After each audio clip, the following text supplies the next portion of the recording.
Assalamualaikum warahmatullahi wabarakatuh. Kawan-kawan sekalian, kali ini kita akan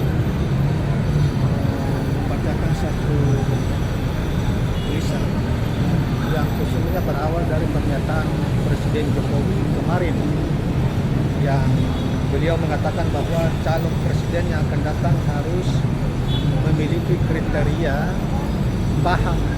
memiliki pengetahuan tentang ekonomi makro maupun ekonomi mikro.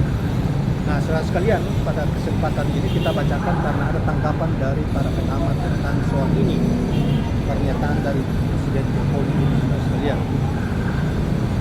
Jokowi memberi kesan agar calon presiden dan calon wakil presiden yang berlaga pada 2024 kelak mesti paham ekonomi mikro dan ekonomi makro.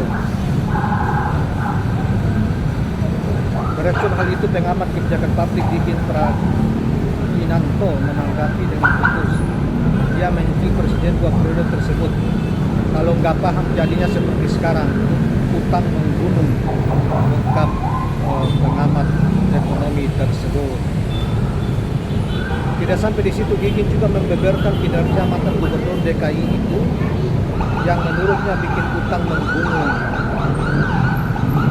Banyak proyek mangkrak atau jadi zombie, laju penurunan kemiskinan dan pertumbuhan ekonomi melambat hingga pencitraan melesat.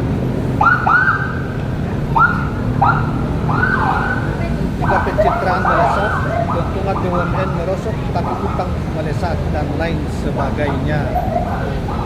Diketahui sebelumnya dalam wawancara khusus di sebuah media swasta, Jokowi mengungkapkan kriteria capres dan cawapres yang menurutnya layak melanggeng pada tahun 2024 yang datang.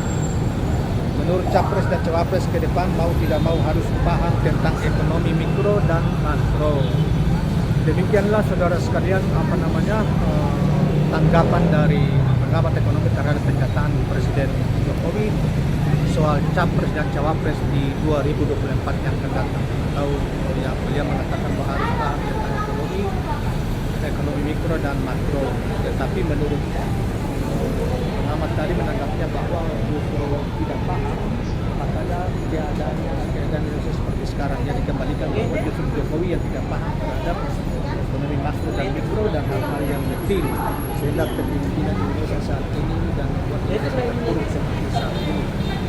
Demikianlah sekalian, dan terima kasih, semoga bermanfaat informasinya dan tanggapan dari pengamat ekonomi terkait dengan pernyataan Presiden Jokowi berkaitan dengan masalah capres dan cawapres pada 2024 yang akan datang. Dan ada informasi bahwa kita ada latar di halte pasien Bundaran Hotel Indonesia. Dalam tujuan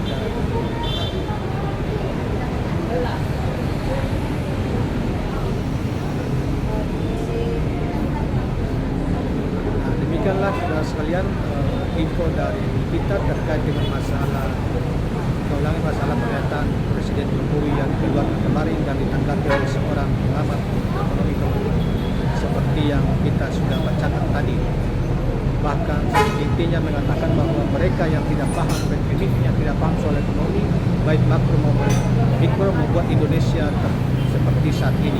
Artinya beliau menyindir Presiden Jokowi yang justru Presiden Jokowi menekankan perlu capres dan cawapres memiliki wawasan atau pengetahuan tentang ekonomi makro dan mikro capres 2024 datang, tetapi beliau menyindir bahwa sesungguhnya Pak Jokowi justru tidak mengerti, maka justru lebih tidak paham tentang ekonomi makro dan mikro, sehingga kepemimpinan Indonesia ketika beliau memimpin Indonesia mengalami situasi ekonomi seperti utang menggunung, ekonomi memburuk, semua sektor, seluruh sektor di negara kita mengalami pelambatan ataupun stagnan, bahkan pemimpinnya sering berbohong di ruang publik maupun janji-janjinya tidak dipenuhi. Janji-janji ketika pemilu tidak ditepati, sehingga seperti yang kita ketahui pada masa saja kelompok mahasiswa dari UI mengatakan bahwa presiden dan wakil presiden saat ini adalah presiden pendusta atau pemimpin pendusta. Dan di antaranya seperti itu, dan saudara sekalian kita juga memang mengetahui bahwa banyak sekali pernyataan presiden, misalnya ekonomi pasar legit, kemudian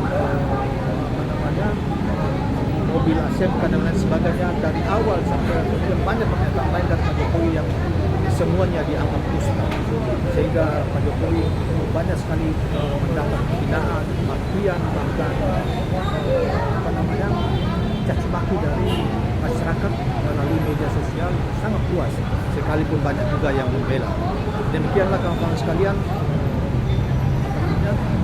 video kita pada sore ini.